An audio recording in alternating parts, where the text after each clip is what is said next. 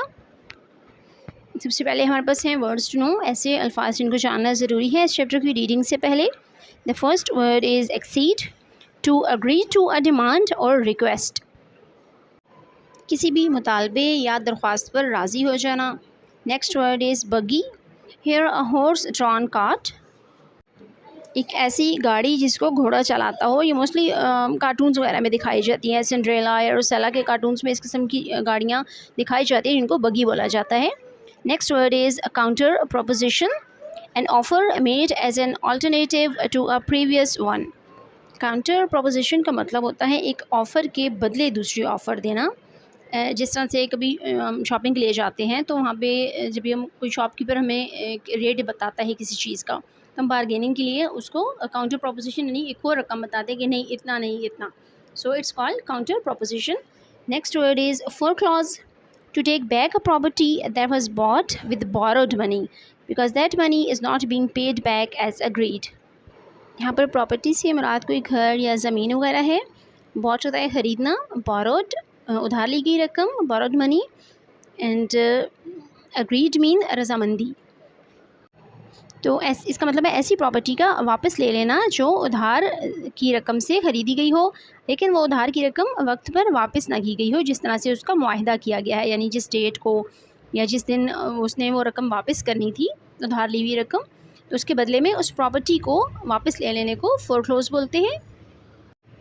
The next word is mortgage. यहाँ पर T silent है, it's not mortgage, it's mortgage. A loan usually taken when buying property, एक ऐसी उधार रकम जो सिर्फ ज़्यादातर उस वक्त ली जाती है जब प्रॉपर्टी ख़रीदनी हो, उसका mortgage बोलते हैं। Next is prominent, important, well known, बहुत अहम या बहुत जाना पहचाना, मारूफ। Next is provisions, food drink and equipment, यानी खाने पीने का सामान या और जो आपके पास कोई साजो सामान है, that is called provisions. Next is scout, a soldier or other person sent out to investigate in secret, यानी ये सिपाही भी हो सकता है और एक आम इंसान भी हो सकता है जिसको जासूसी के लिए या तफ्तीश के लिए भेजा जाए, इन्वेस्टिगेशन के लिए, उसको हम स्काउट कहते हैं।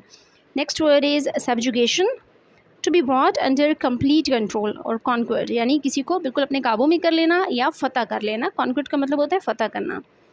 The second last word is surreptitiously, without being noticed और सीक्रेटली, यानी ऐसे तरीके से कि आपको कोई नोटिस ना करे या बहुत राजदारी के साथ। And last word is treachery, it's betrayal of trust, एतमाद खो देना या एतमाद किसी के भरोसे को तोड़ना, धोखा देना।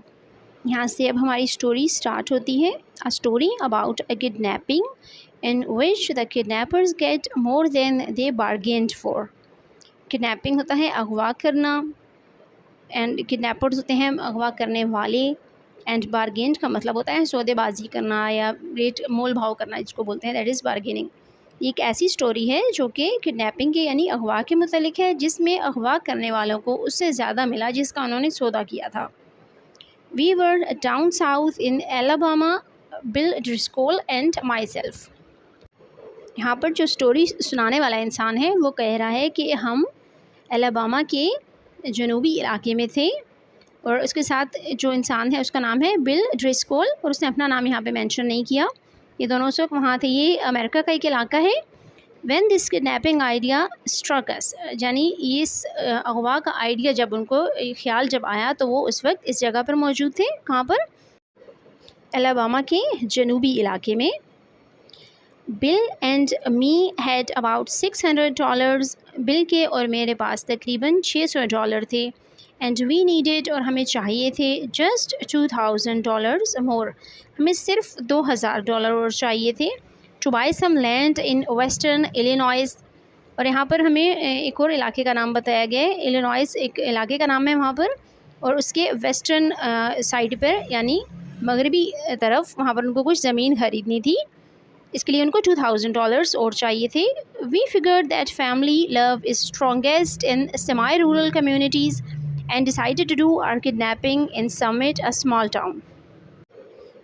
यहाँ पर 3 जगहों का जिक्र अभी तक कर दिया गया है। सबसे फर्स्ट है हमारे पास एलाबामा, जहाँ पर जब वो थे तो उनको इस किडनैपिंग का आइडिया आया।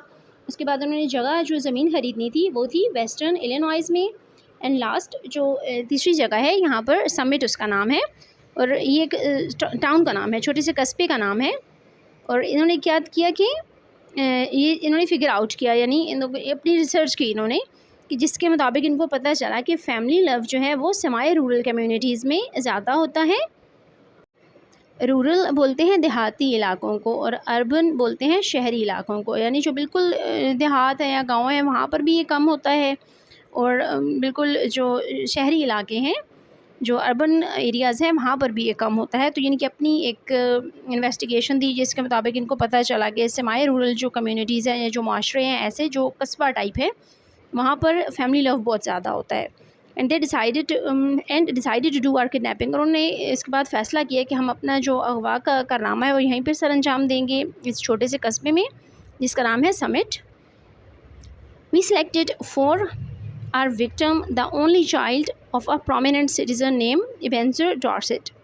यहाँ पे उन्होंने सेलेक्ट किया अपना शिकार, विक्टिम बोलते हैं शिकार को, जो एक इकलौता बच्चा था, ओनली चाइल्ड था, फॉर प्रोमिनेंट सिटीज़न एक जाने पहचाने या मारूफ शहरी का जिनका नाम था एबेंजर डॉर्सेट।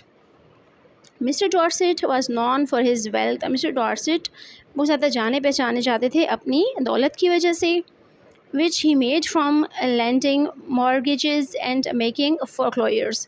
और ये दौलत उन्होंने किस तरह से इकट्ठी की थी, यानी वो उधार देते थे रकम ज़मीन ख़रीदने के लिए, और जब लोग नहीं उसको पे कर सकते थे टाइम पर तो फोरक्लोजर यानी उस ज़मीन पर वो कब्ज़ा कर लेते थे। The kid was a boy of 10, ये जो बच्चा था ये तकरीबन 10 साल का था, विद फ्रैकल्स, और उसके चेहरे पर छाइयाँ थी, एंड ब्राइट रेड हेयर, और उसके बिल्कुल सुर्ख रंग के बाल थे जो बहुत ब्राइट थे। Bill and me figured that Ebenezer would agree to pay a ransom of $2,000। Bill और मैंने ये बात तय की कि एबेंजर तकरीबन $200 का तावान तो अदा कर ही देगा, बट वेट, लेकिन इंतज़ार करें, till I tell you what happened, जब तक मैं आपको बताऊं कि क्या हुआ। About 2 miles from summit, summit से तकरीबन 2 मील के फासले पर was a little tree covered mountain, एक छोटी सी पहाड़ी थी जो दरख्तों से ढकी हुई थी। On the rear slope of this mountain was a cave। rear बोलते हैं अकबी या पीछे की साइड की, और slope होती है ढलवान यानी स्लाइड जैसी जो जगह होती है। On the rear slope, उसकी अकबी ढलान में, there of this mountain, इस पहाड़ी की, was a cave, एक गार था। There we stored provisions, और यहाँ पर हमने अपना सारा साजो सामान यानी खुराक वगैरह और जो भी अपने बिस्तर वगैरह थे वो भी वहाँ पर रखे। One evening, एक शाम, we drove in a buggy, हम एक बगी में बैठे पास्ट ओल्ड डॉर्सेट हाउस, और उसके डॉर्सेट के घर के पास से गुजरे। The kid was in the street, बच्चा गली में था। Throwing, फेंक रहा था रॉक्स, पत्थर। एज अ किटन, एक बिल्ली के बच्चे यानी बिलोंगड़े पर। ऑन द ऑपोजिट फेंस, जो कि मुकाबिल, जो उसके ऑपोजिट मुतजाद कहते हैं वैसे तो, लेकिन यहाँ पर होगा कि उसकी जो दूसरी तरफ, जिस गली में जिस वक्त वो खड़ा था जिस तरफ, उसके मध्य मुकाबिल जो एक बाड़ लगी थी उसके ऊपर एक बिलोंगड़ा बैठा था और उसको पत्थर मार रहा था, यानी काफ़ी मिस्चीवियस बच्चा था। हे सेज बिल, बिल ने उसको बुलाया, hey would you like some candy, क्या तुम्हें कुछ कैंडीज़ लेना पसंद है या तुम कुछ कैंडीज़ लोगे। The boy threw a piece of brick at Bill's head, और उस बच्चे ने ईंट का एक टुकड़ा बिल के सर पर फेंक दिया।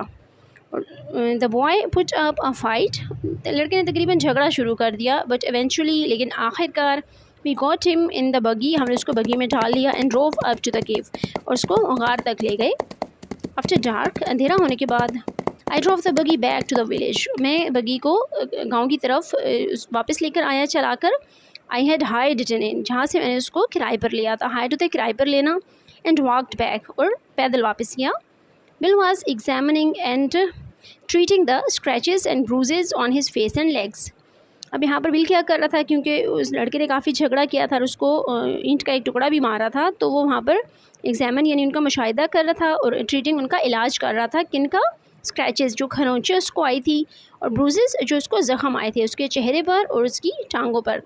तो उसके चेहरे और टांगों पर जो ज़ख़म और जो खरोंचे आई थी वो उनका मुआयना कर रहा था और उनका इलाज कर रहा था। There was fire burning in the cave, गार में आग जल रही थी। And the boy was sitting by it, और लड़का इसके पास बैठा था।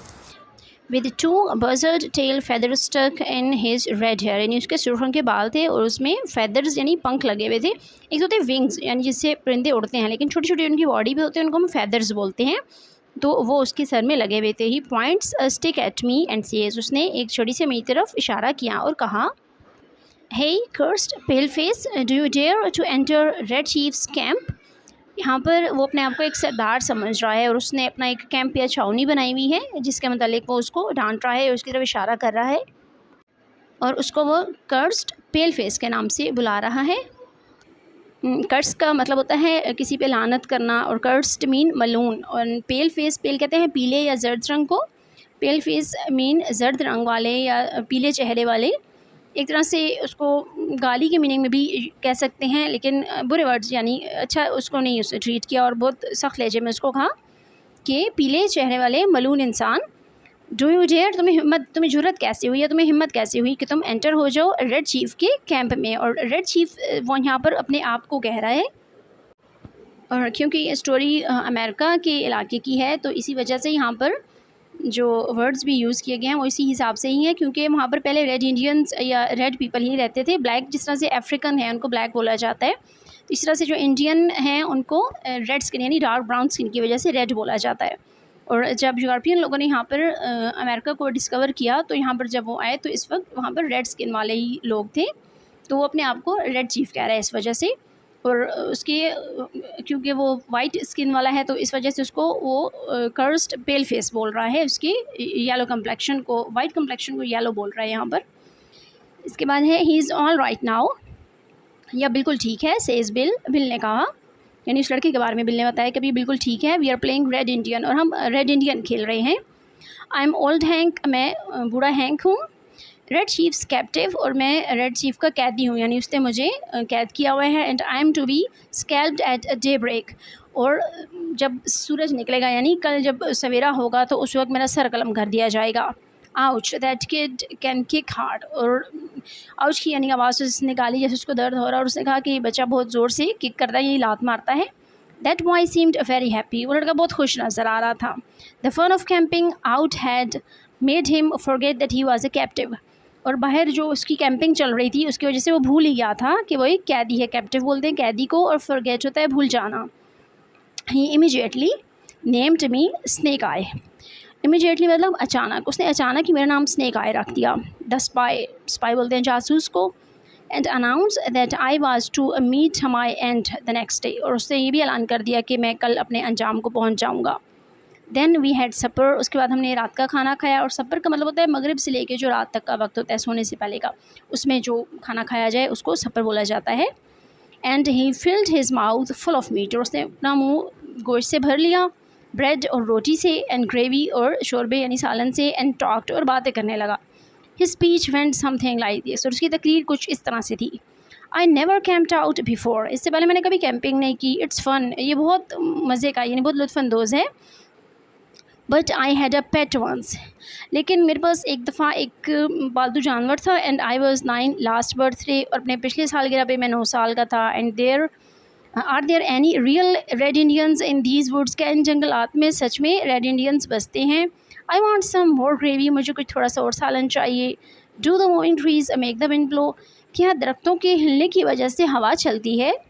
वी हैड 5 पपीज़, मेरे पास 5 कुत्ते के पिल्ले यानी कुत्ते के बच्चे थे। What makes your nose so red, क्या बात है हैंक, क्या बात है कि तुम्हारी नाक इतनी सुर्ख हो रही है। My father has lots of money, मेरे अब्बू के पास बहुत सारे पैसे हैं। आर द स्टार्स हॉट, के सारे गर्म होते हैं। Do oxen make any noise, क्या बैल कोई आवाज़ निकालता है। वाई आर ऑरेंजेस राउंड, माल्टे गोल क्यों होते हैं। अ पैरेट कैन टॉक, एक तोता बोल सकता है। बट अ मंकी और अ फिश कांट, लेकिन बंदर और मछली नहीं बोल सकते। यानी पता चल रहा है कि वो साइंटिस्ट किस्म का बच्चा था, बहुत ही ज़्यादा क्वेश्चन उसके माइंड में। Every few minutes he would remember that he was red Indian, हर कुछ मिनट के बाद उसको याद आ जाता था कि वो रेड इंडियन है। And would let out a war whoop that made old Hank shiver, और उसके बाद वो जंगी जो एक आवाज़ होती है ना शोर करने वाली, उस तरह की एक आवाज़ निकालता था ज़ोर से, और जिसकी वजह से जो ओल्ड हैंक ने बूढ़ा हैंक था वो कांपने लगता था, शिवर होता है कांपना। That boy had Bill terrorized from the start, और इस लड़के ने तो बिल को बहुत शुरू से ही बहुत खौफज़दा कर दिया था, यानी वो बहुत उससे डर रहा था। आई सेज, मैंने कहा किड बच्चे, would you like to go home, क्या तुम घर जाना पसंद करोगे? व्हाट फॉर, किस लिए? ही सेज ही, उसने कहा I don't have any fun at home, मुझे घर में बिल्कुल मज़ा नहीं आता। आई हेट स्कूल, मुझे स्कूल से नफ़रत है। आई लाइक कैंपिंग, मुझे कैंपिंग पसंद है। You won't take me home, तो मुझे अपने घर नहीं ले जाओगे? स्नेक आई, विल यू, यानी मेरा जो नाम उसने रखा था वो उसी नाम से मुझे पुकार रहा था, और उसने कहा स्नेक आई, क्या तो मुझे अपने घर नहीं लेकर जाओगे? Not right away says I, मैंने कहा नहीं, बिल्कुल भी नहीं। ये सेज ही, उसने कहा ये, यानी खुशी से उसने नारा लगाया। I never had such fun in all my life, यानी मुझे अपनी ज़िंदगी में, पूरी ज़िंदगी में कभी इतना मज़ा नहीं आया। एट अबाउट 11 o'clock, तकरीबन 11 बजे, we spread down some white blankets and went to bed, हमने कुछ वाइट ब्लैंकेट्स में बहुत बड़े यानी चौड़े कंबल बिछाए और हम बिस्तर पर लेट गए। Red chief kept us awake for 3 hours, और तकरीबन 3 घंटे तक उस रेड चीफ ने हमें जगाए रखा। जंपिंग अप, वो छलांगे लगा रहा था, and reaching for his rifle, और मेरी राइफ़ल को लेने की कोशिश कर रहा था, उस तक पहुंचने की कोशिश कर रहा था। And screeching in are years, और हमारे कानों में चीख रहा था, बहुत ज़ोर से चीखें मार रहा था। As each crackle of a twig, यानी जब भी बाहर कोई शाख के कड़कने की आवाज़ आती, और the Russell of a leaf, या कोई पत्ता खड़कता या सनसनाहट की आवाज़ आती, made him imagine that outlaws were approaching, और उससे ऐसा लगता है कि जो हमला करने वाले हैं वो आ रहे हैं। आउटलॉज वैसे बोलते हैं गैर कानूनी को, लेकिन ऐसे लोग जो उस इलाके के नहीं हैं या उस पर कब्जा करना चाहते हैं उनको भी आउटलॉज बोला जाता है। तो उसको लगता था कि वो आ रहे हैं, और उसका ड्रामा फिर से शुरू हो जाता। एट लास्ट, आखिरकार, I fell into a troubled sleep, trouble कहते हैं बहुत मुश्किल या बहुत तकलीफ दे किस्म की नींद में वो चला गया। एंड ड्रीम्ड, और उसने ख्वाब देखा, that I had been kidnap, कि वो किडनैप हो चुका है, and chained to a tree, यानी जो बंदा जिसने उसको किडनैप किया हुआ था वो खुद ख्वाब में देख रहा था कि वो किडनैप हो चुका है, और उसको जंजीर से बांध दिया गया एक दरख्त के साथ, by a ferocious pirate with red hair, और उसके बांधा उसको किसने है, या उसको कैदी किससे बनाया है? एक रेड हेयर, यानी वो इसकी ही बात कर रहा है बच्चे की, उसके जो किडनैपर था उसके रेड हेयर थे। और एक पायरेट, पायरेट कहते हैं वैसे तो लुटेरे को भी कहते हैं, लेकिन पायरेट सच में जो होता है एग्जैक्ट वर्ड वो कज़ाक के लिए इस्तेमाल होता है, यानी समंदरी लुटेरे। ये बहुत वो सैल किस्म का समंदरी लुटेरा था, और उसके सिर्फ उनके बाल और उसने उसको कैदी बनाया हुआ था। कहते हैं ना जो हम दिन में करते हैं वो ये में ख्वाब में भी अक्सर नज़र आता है, तो इसके साथ बेचारे के साथ भी यही मामला हुआ कि जो कुछ ये एक्सपीरियंस कर रहा था शाम से रात तक, वही इसको अपने ख्वाब में भी आया। जस्ट एट डे ब्रेक, बिल्कुल जब दिन का आगाज़ हुआ, आई वॉज अवेकन्ड, मुझे जाग हुई, by awful screams from Bill, Bill की बहुत ऑफल कहते हैं बुरी आवाज़ में चीखना चिल्लाना। I jumped up to see what the matter was, मैं उछल कर बैठ गया ये देखने के लिए कि मामला क्या है। Red chief was sitting on bills chest, जो रेड चीफ था वो बिल की चेस्ट के ऊपर यानी उसके सीने पर बैठा हुआ था, holding him by the hair, और उसने उसको बालों से पकड़ा हुआ था। इन हिज अदर हैंड, उसके दूसरे हाथ में he had the sharp knife, बहुत तेज़ छुरी थी उसके हाथ में या चाकू था। And he was seriously trying to take Bill's scalp, और वो बहुत संजीदगी से इस बात के लिए वो तैयार था कि वो बिल का सर कलम कर दे। And he promised the evening before, जैसा कि उसने पिछली शाम में वादा किया था।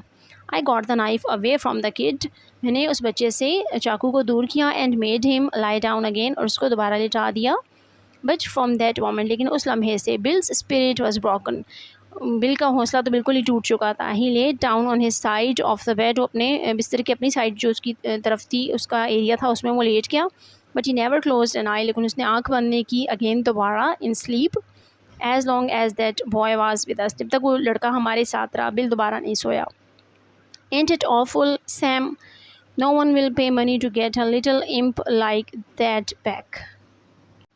इस सेंटेंस में हमें जो शख्स स्टोरी सुना रहा है उसका नाम पता चलता है कि उसका नाम सैम है। यहाँ पे बिल उसको मुखातिब करके कहता है कि सैम, क्या ये बहुत तकलीफ दे नहीं है इस बच्चे छोटे को, यानी इम्प से मुराद है छोटा शैतान, डेविल भी इसको कह सकते हैं, या बहुत शरारती बच्चा है, यानी इस छोटे से शरीर बच्चे को या छोटे शैतान को वापस लेने के लिए कौन हमें पैसे देगा? His parents will says I, मैंने उससे कहा कि इसके वालिदैन देंगे। I went to the top of the little mountain, मैं छोटी सी पहाड़ी के बिल्कुल ऊपर चोटी पर पहुँचा। एंड लुकड अराउंड, और इधर उधर देखा। ओवर टुवर्ड समिट, समिट यानी उस इलाके की तरफ जहाँ से उसको किडनैप करके लाए थे। I expected to see a search party, मुझे लग रहा था कि वहाँ पर तलाश जारी होगी। But what I saw was a peaceful landscape, लेकिन मुझे तो वहाँ पे एक खूबसूरत सा और बहुत पुरसकून लैंडस्केप नज़र आया। परहैप्स, अगरचे, says I to myself, मैंने अपने आप से सोचा, it has not yet been discovered, लगता है शायद अभी किसी को ये पता ही नहीं चला कि बच्चा किडनैप हो चुका है। When I got to the cave, जब मैं गुहार की तरफ गया, I found Bill backed up against the side of it, मैंने देखा कि वो अपनी एक तरफ को, बिल को मैंने एक तरफ पाया। ब्रीदिंग हार्ड, वो बहुत ज़ोर ज़ोर से सांस ले रहा था। And the boy threatening to smash him with rock half as big as a coconut, यानी एक कोकोनट बोलते हैं नारियल को, नारियल के आधे साइज़ जितनी वो बड़ी एक चट्टान थी, और उससे वो बिल को डरा रहा था कि वो उसको कुचल देगा। He put a red hot boiled potato down my neck, और उसने बताया कि उसने मेरे कपड़ों में, यानी उसके नेक में उसने एक बहुत उबलता हुआ गर्म आलू डाला है। एक्सप्लेन, बिल ने एक्सप्लेन किया। And then mashed it with his foot, और उसने अपने पाँव से उसको कुचल दिया। एंड आई हिट हिम, और तब मैंने इसको हिट किया, यानी इस बच्चे को मैंने तब मारा जब इसने मुझे इतनी ज़्यादा अजियत दी है। I took the rock away from the boy, मैंने वो चट्टान उस बच्चे से दूर की। And kind of patched up the agreement, और उनका तकरीबन कह लें कि एक तरह से मुआहदा करा दिया। I fix you, says the kid to Bill, और उस बच्चे ने बिल से कहा कि मैं तुम्हें ठीक कर लूँ, मैं मतलब जिस तरह से धमकी देते हैं बच्चे को, मैं तुम्हें देख लूँगा या मैं तुम्हें ठीक कर लूँगा। By and by Bill comes down and says, और बिल जब काम डाउन हो गया तो उसने कहा, Sam you won't go away and leave me here alone, तुम यहाँ से जाओगे तो नहीं ना, तो मुझे अकेला तो नहीं छोड़ोगे ना, विल यू, क्या तुम ऐसा करोगे? I went out and caught the boy and shook him until his freckles rattled, मैं बाहर गया उस गार से बच्चे की तरफ, उस बच्चे को पकड़ के मैंने बहुत ज़ोर से झंझोड़ा।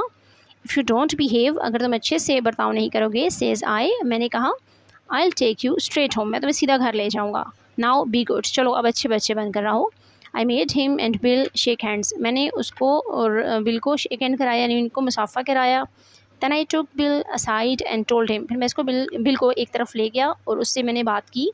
आई was going to Poplar Cove, ये इस इलाके का नाम है जहाँ पर ये जा रहा है। अ लिटिल विलेज, एक छोटा सा गांव है, 3 माइल्स अवे, तकरीबन 3 मील के फासले पर है। टू फाइंड आउट, ये पता करने के लिए, what reaction the kidnapping has caused, इस बच्चे को अगवा करने की वजह से क्या मामला चल रहे हैं वहाँ पर, वो उस गाँव में जाकर देखना चाहता था। ये बात उसने बिल को एक तरफ ले जाकर बताई। यू नो सैम, तुम जानते हो सैम, सेज बिल ने कहा, I have stood by you, मैं तुम्हारे साथ हमेशा रहा हूँ। इन अर्थक्वेक्स, जल्जलों में, फायर, आग में, फ्लड्स, सैलाब में, एंड साइक्लोन्स, और साइक्लोन्स बोलते हैं जो गोल गोल हवा नहीं घूमती, जब बहुत ज़ोर के तूफ़ान आते हैं जब, तो उसको बोलते हैं साइक्लोन्स। और उर्दू में इसको, उर्दू लैंग्वेज में इसको गर्दबाद भी बोला जाता है। यानी जब इतनी बड़ी मुसीबतें भी आई तो मैं तुम्हारे साथ खड़ा था। I never lost my nerve yet till we kidnap that kid, और मैं उस वक्त तक हार नहीं मानी जब तक हमने इस बच्चे को किडनैप नहीं कर लिया था। You want leave me long with him, तुम मुझे ज़्यादा देर इसके साथ नहीं छोड़ोगे। विल यू, क्या तुम मुझे छोड़ोगे? यानी यहाँ पर बिल सच में ही उस बच्चे से बहुत ज़्यादा खौफज़दा हो चुका था और वो उसके साथ अकेले नहीं रहना चाहता था। I will be back soon, मैं जल्दी वापस आ जाऊँगा। सेज आई, मैंने कहा, you must keep the boy amused till I return, जब तक मैं वापस नहीं आता तुम बच्चे को मसरूफ़ रखना। Let's write the letter to mister Dorset, चलो मिस्टर डॉर्सेट को खत लिखते हैं। Demanding the ransom and how it should be paid, इसमें वो डिमांड करने वाले थे, यानी मुतालबा करने वाले थे तावान का, और वो किस तरह से अदा किया जाएगा वो सब प्रोसीजर भी उन्होंने उसको बताना था। Bill and I wrote it, मैंने और बिल ने इसको लिखा। While Red Chief strutted up and down guarding the cave, और उस वक्त जो रेड चीफ था वो ऊपर नीचे पत्थरों पर चल रहा था और वो उस केव की, यानी उस गार की रखवाली कर रहा था, उसको गार्ड कर रहा था। बिल बेग्ड मी टीयरफुली, और बिल ने बहुत, उसकी आंखों में आंसू भरे हुए थे और उसने मुझसे इल्तिजा की, to make the ransom $1,500 instead of 2,000, यानी उसने कहा कि आप $1,500 मांगो उनसे 2,000 की बजाय। So to relieve Bill I agreed, so Bill की बात मानते हुए या उसकी आसानी के लिए मैं इस बात पर रजामंद हो गया। अब यहाँ से उसका लेटर स्टार्ट हो रहा है जो उसने एबेंज़र डॉर्सेट को लिखा। यहाँ पर है एबेंज़र डॉर्सेट एस्क्वायर। एस्क्वायर ESQ इस शॉर्ट फॉर्म, इसका फुल स्पेलिंग है ESQUIRE स्क्वायर। और इसको यूज़ किया जाता है जैसे उर्दू में हम मोहतरम या जनाब का वर्ड यूज़ करते हैं, तो उस सूरत में यानी जनाब एबेंज़र डॉर्सेट साहिब, वी हैव योर बॉय, हमारे पास आपका लड़का है। इट इज़ यूज़लेस, ये बिल्कुल बेकार है, फॉर एनीवन, किसी के लिए भी, to attempt to find him, कि वो उसको तलाश करने की कोशिश करे। यानी कोई भी जब उसको तलाश करने की कोशिश करेगा तो बेकार है, इसका कोई फ़ायदा नहीं है। We will only return him, हम आपको वो तभी वापस करेंगे if you meet these terms, अगर आप इन कंडीशंस को, इन टर्म्स को पूरा करेंगे। वी डिमांड, हमारा मुतालबा है $1500, $1500। The money to be left at midnight tonight, और आज आधी रात के वक्त ये पैसे रख दिए जाने चाहिए एट द सेम बॉक्स, उसी बॉक्स के पास या उसी पते पर, एज़ योर रिप्लाई, आपके जवाब के तौर पर, एट द लॉन ट्री, उस अकेले दरख्त के पास। Send your answer by messenger at 8:30 tonight, अपना जो आपका जवाब है वो अपने पैगाम रसा के हाथ आज रात 8:30 बजे पहुंचा दें। If you attempt any treachery, अगर आपने धोखा करने की कोशिश की, you will never see your boy again, अब दोबारा अपने लड़के को कभी भी नहीं देख सकेंगे। If you pay the money, अगर आप पैसे दे देंगे, he will be return to you, वो आपको वापस कर दिया जाएगा, सेफ़ एंड वेल, बाहिफाजत। दीज टर्म्स आर फाइनल, और ये जो आपको टर्म्स बताई गई हैं ये बिल्कुल आखिरी हैं या हतमी हैं। If you do not accede to them, no further communication will be attempted, और अगर आपको ये शराइत कबूल नहीं है तो इसके बाद हम रब्ता नहीं करेंगे। टू डेस्परेट मैन, यानी लास्ट में जिस तरह से लेटर में अपना नाम लिखा जाता है तो उसमें अपने नाम की जगह उसने टू डेस्परेट मैन का वर्ड यूज़ किया है। इसको हम बेताब के मायने में भी यूज़ कर सकते हैं, और ज़्यादातर ये मायूस के मायने में यूज़ होता है, तो दो मायूस आदमी। I walked to Poplar Cove, मैं पॉपुलर कोव गया, and sat around the post office store, और वहाँ जो डाक खाना था उसके पास बैठ गया। चैटिंग टू कस्टमर, और वहाँ जो आने वाले कस्टमर्स थे उनसे बातें करने लगा। वन गाय सेज, एक लड़के ने कहा, दैट ही हेयर्स, उसने सुना है, Summit is all upset on account of Elder Dorset's boy having been lost or stolen, कि समिट बहुत ज़्यादा अपसेट हुआ है सारा, और उसकी वजह क्या है कि जो बूढ़ा डॉर्सेट है उसका लड़का कहीं खो गया है या फिर उसको अगवा कर लिया गया है। That was all I wanted to know, और यही वो सब था जो मैं जानना चाहता था। आई पोस्टेड माई लेटर सरप्टिशियसली, मैंने बहुत राजदारी से अपना ख़त पोस्ट किया, एंड केम अवे, और दूर आ गया। When I got back to the cave, जब मैं घर वापस आया, Bill and the boy were not to be found, और बिल और वो लड़का नहीं नज़र आए, उनको मैंने वहाँ नहीं पाया। सो आई वेटेड, बस मैंने इंतज़ार किया। हाफ एन आवर, आधे घंटे के बाद, bill appeared out of the bushes, bill झाड़ियों से बाहर आया। Behind him was the kid, और उसके पीछे लड़का था। स्टेपिंग सॉफ्टली लाइक अ स्काउट, और वो बिल्कुल एक सिपाही की तरह बहुत आराम आराम से कदम रख रहा था उसके पीछे, जैसे वो जासूसी कर रहा हो। With a broad grin on his face, और उसके चेहरे पर मुस्कुराहट फैली हुई थी। बिल स्टॉप्ड, बिल रुक गया। टुक ऑफ हिज हेड, उसने अपना जो हैट था, जो टोपी उसने पहनी थी, उतारी। And wiped his face with a red handkerchief, और उसने लाल रंग के एक रुमाल से अपने चेहरे को साफ़ किया। The kid stopped about 8 feet behind him, और बच्चा उससे तकरीबन 8 फुट के फासले पर पीछे ही रुक गया। सैम सेज बिल, बिल ने कहा, Sam, I am sorry but the boy is gone, मैं बहुत माफ़ी मांगता हूँ या शर्मिंदा हूँ कि वो लड़का चला गया। I have sent him home, मैंने उसको घर भेज दिया है।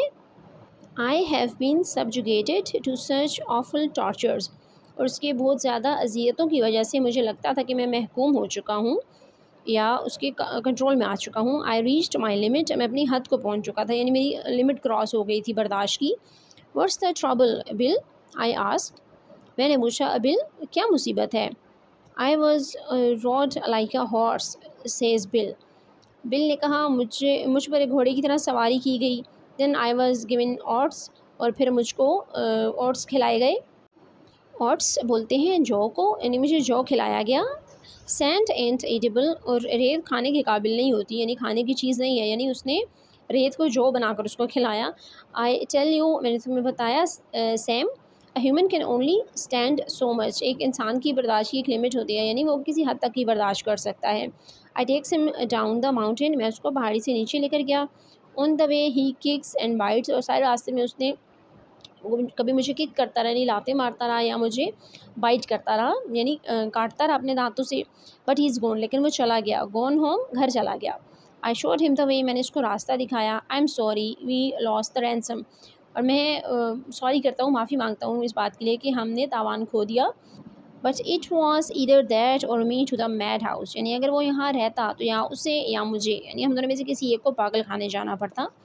बिल सेज आई, मैंने कहा bill have a look behind you, अपने पीछे एक नज़र दौड़ाओ या अपने पीछे देखो। Bill turns and sees a boy, bill मुड़ा और उसने लड़के को देखा।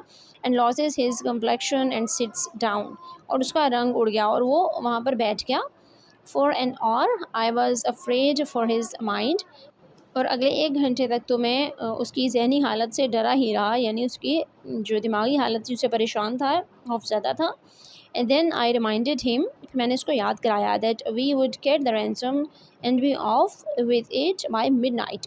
उसको मैंने बताया कि आज ही हम तावान लेकर आधी रात में ही चले जाएंगे। If old Dorset paid up, अगर उस बूढ़े डॉर्सेट ने हमें पे किया। सो बिल ब्रेस्ड हिमसेल्फ, तब बिल ने अपने आप को संभाला। This was my scheme for collecting the ransom without being caught, और ये मेरा एक आइडिया था कि हम तावान भी वसूल करें और पकड़े भी ना जाएं। The tree under which the answer and later the money was to be left was in a wide open area, यानी वो जो दरख्त था, जो अकेले दरख्त का उसने पता दिया था, जहाँ पर उसने 8:30 बजे अपना पैगाम भेजना था और आधी रात में पैसे भेजने थे, वो एक बहुत ओपन एरिया, यानी वसी इलाके में था, बहुत खुली जगह थी। इफ़ एनी पुलिस केम, अगर वहाँ पर कोई पुलिस आती, I would see them a mile of, मैं उन्हें तकरीबन 1 मील दूर से ही देख लेता। एट 8:30, 8:30 बजे, I was well hidden in the tree, मैं दरख्त में अच्छी तरह से छुपा हुआ था, वेटिंग, और इंतज़ार कर रहा था। एग्जैक्टली ऑन टाइम, एंड वक्त पर। Half grown boy, half grown mean नौजवान भी जिसको नहीं कह सकते, एक लड़का जो आप जिसको टीनेजर बोल सकते हो, नोखेज़ लड़का। Rides up the road on a bicycle, वो एक सड़क पे एक बाइसिकल पे सवार होकर आया, साइकिल पर सवार होकर आया। Slips a note into the box, और उसने बॉक्स के अंदर एक नोट को स्लिप किया, यानी उसके अंदर डाल दिया। एंड पेडल्स अवे अगैन, और दोबारा पैडल चलाता हुआ वहाँ से वो चला गया। आई गोट द नोट, मैंने वो नोट हासिल किया। And was back at the cave soon after, और जल्दी उसके बाद जल्दी मैं गार में वापस आ गया। By the lantern I read it to Bill, और लालटेन की रोशनी में मैंने बिल को ये पढ़कर सुनाया। टू डेस्परेट मैन, 2 मजबूर आदमियों या 2 मायूस आदमियों। जेंटलमैन, हजरात, आई रिसीव्ड योर लेटर, मुझे आपका ख़त मिला। I think the ransom you asked for the return of my son is a little high, मुझे लगता है कि, या मेरे ख्याल में आपने जो तावान मांगा है मेरे बेटे के लिए वो कुछ ज़्यादा है। I hereby make you a counter proposition, इसी वजह से मैं आपको एक और ऑफ़र देता हूँ। काउंटर प्रोपोजिशन मीन आपके ऑफ़र की बजाय मैं आपको एक और ऑफ़र देता हूँ, which I am sure you will accept, जिसके बारे में मुझे यकीन है कि आप उसको मान लेंगे, कबूल कर लेंगे। यू पे मी $250, आप मुझे $250 दें इन कैश, कैश की शक्ल में। And I agree to take him off your hands, और मैं इस बात पर रजामंद हूँ कि मैं उसको आपसे वापस ले लूँ। But bring him at mid night, लेकिन उसको आधी रात के वक्त लाएँ, so that the neighbours don't stop you, ताकि पड़ोसी आपको रोक ना सकें। वेरी रिस्पेक्टफुली, बहुत इज़्ज़त के साथ या रिस्पेक्ट के साथ, एबेंजर डॉर्सेट। यहाँ उसने अपना आखिर में जिस तरह से नेम शो करते हैं भी, जिसने लेटर लिखा है, तो ये इसने अपना नाम लिखा है यहाँ पर। Next is the cheek I began, इस सेंटेंस में जो वर्ड यूज़ हुआ है द चीक, ये एक ईडियम है इंग्लिश लैंग्वेज का, और इसमें जब हम किसी शख्स पर बहुत गुस्सा होते हैं उसकी किसी अनरीज़नेबल बात की वजह से, तो हम उसको बोलते हैं द चीक। तो यहाँ पर सैम कह रहा है कि मैंने शुरुआत की the cheek, but I glanced at Bill, लेकिन मेरी नज़र बिल पर पड़ी है, मैंने बिल की तरफ देखा। एंड हेजिटेटेड, और हिचकिचाया। His eyes were pleading with me, उसकी नज़रें मुझसे इल्तिजा कर रही थी। Sam says he I got the money, उसने कहा सैम हमें रकम मिल चुकी। This kid will send me crazy, बच्चा मुझे पागल कर देगा। I think Mister Dorset is generous for making us such an offer, और मुझे लगता है कि मिस्टर डॉर्सेट हमारे साथ बहुत नरमी का मुजाहरा कर रहे हैं, या बहुत हमारे साथ वो जेनरस हैं कि उन्होंने हमें ऐसी ऑफ़र पेश की। जेनरस का मतलब होता है मुखलिस या सखी, यानी वो बहुत सखी हैं कि उन्होंने हमें ऐसी पेशकश की है। डोंट लेट द चांस को, इस मौके को ज़ाया मत करो। ऑनेस्टली बिल सेज़ आई, मैंने कहा बिल क्या तुम ईमानदारी से ये बात कह रहे हो? He has got on my nerves too, उन्होंने कहा ये तो मेरे असाब पर सवार हो चुका है। Will take Dorset offer and make our getaway, हमें चाहिए कि हम डॉर्सेट की पेशकश को कबूल करें और अपना रास्ता लें। दैट नाइट, उस रात, we got him to go by saying that his father had bought a new toy for him, हम उसको ये कहकर वहाँ से लेकर गए कि उसके वालिद उसके लिए एक नया खिलौना लेकर आए हैं। And we were going to play with the new toy the next day, और अगले ही दिन हम उस नए खिलौने से खेलने के लिए जा रहे थे। Just at the moment, and उस लम्हे, when I should have been collecting a ransom, जब मैंने तावान वसूल करना था। Bill was giving $250 to Dorset, एंड उस वक्त बिल डॉर्सेट को $250 अदा कर रहा था। When the kid found out we were going to leave him, जब उस बच्चे को पता चला कि हम उसको छोड़कर जा रहे हैं, he fastened himself as tight as a leech to Bill's leg, उसने अपने आप को एक लीच, जिसको हम जोंक कहते हैं, उसकी तरह अपने आप को बिल की टांग से चिपका लिया। His father peeled him away, और उसके वालिद ने उसको वहाँ से ज़बरदस्ती हटाया। वैसे पील ऑफ का मतलब होता है कि किसी फ्रूट का या किसी वेजिटेबल वगैरह का छिलका उतारने को, जिसको हम पील ऑफ करना कहते हैं। तो इस तरह से वो इतना चिपक गया था कि जैसे उसको खींच कर अलग किया गया। How long can you hold him, asks bill, bill ने पूछा तुम इसको कितनी देर तक पकड़ सकते हो, यानी उसके वालिद से पूछा कि आप इसको कितनी देर तक यहाँ पर रोक कर रख सकते हैं, ज़बरदस्ती पकड़ सकते हैं। I am not as strong as I used to be, उन्होंने कहा कि मैं इतना मजबूत नहीं रहा, इतना ताकतवर नहीं रहा जितना मैं होता था। सेज ओल्ड डॉर्सेट, उस बूढ़े डॉर्सेट ने कहा। But I think I can promise you 10 minutes, लेकिन उन्होंने कहा कि मैं आपसे 10 मिनट का वादा कर सकता हूँ, यानी कि उन्होंने कहा कि मैं इसको 10 मिनट तक रोक कर रख सकता हूँ। एनफ, सेज बिल, बिल ने कहा काफ़ी है। In 10 minutes I shall cross the country and be over the Canadian border, उसने कहा कि 10 मिनट में मैं इस मुल्क की सरहद को क्रॉस कर लूँगा और कैनेडियन बॉर्डर, नहीं कनाडा के बॉर्डर के दूसरी तरफ चला जाऊँगा। यानी वो अमेरिका में थे तो अमेरिका के साथ ही दूसरी तरफ कनाडा है, तो उसने कहा कि मैं अमेरिका का बॉर्डर क्रॉस कर लूँगा और कनाडा की तरफ चला जाऊँगा। And as dark as it was and as fat as bill was, यानी रात के उस पहर में जितना अंधेरा उस वक्त था, और बिल के बारे में बता रहे हैं कि जितना वो हैवी था, यानी जितना मोटा वो था। And as good runner as I am, और मैं जितना अच्छा दौड़ सकता था। He was a mile and a half, a mile and half mean एक पूरा मील और एक आधा, यानी 1.5 मील out of Summit before I could catch up with him, इससे पहले कि मैं उससे जाकर मिलता समिट से बाहर, वो इतना मुझसे आगे जा चुका था। यानी बिल उस बच्चे से वाकई बहुत ज़्यादा तंग आया हुआ था, और बहुत ज़्यादा हैवी होने के बावजूद भी और बहुत ज़्यादा अंधेरे के बावजूद भी वो इतना दूर निकल गया था कि सैम बहुत अच्छा रनर भी है। उसने ये भी यहाँ पर मेंशन किया कि मैं बहुत अच्छा रनर हूँ और मैंने बहुत अच्छी अपनी दौड़ लगाई, लेकिन फिर भी वो मुझसे 1.5 मील के फासले पर था कि जब मैं उससे जाकर मिलता। This was the end of this lecture. Hope you liked it, and if you want to learn more, please like and share my videos and subscribe my channel. And if you have a comment, query or suggestion related to my content and my niche, you can freely tell me in the comment box below. Subhanakallahumma wa bihamdika, nashhadu an la ilaha illa anta, nastaghfiruka wa natubu ilayk. Wassalamu alaikum wa rahmatullahi wa barakatuhu.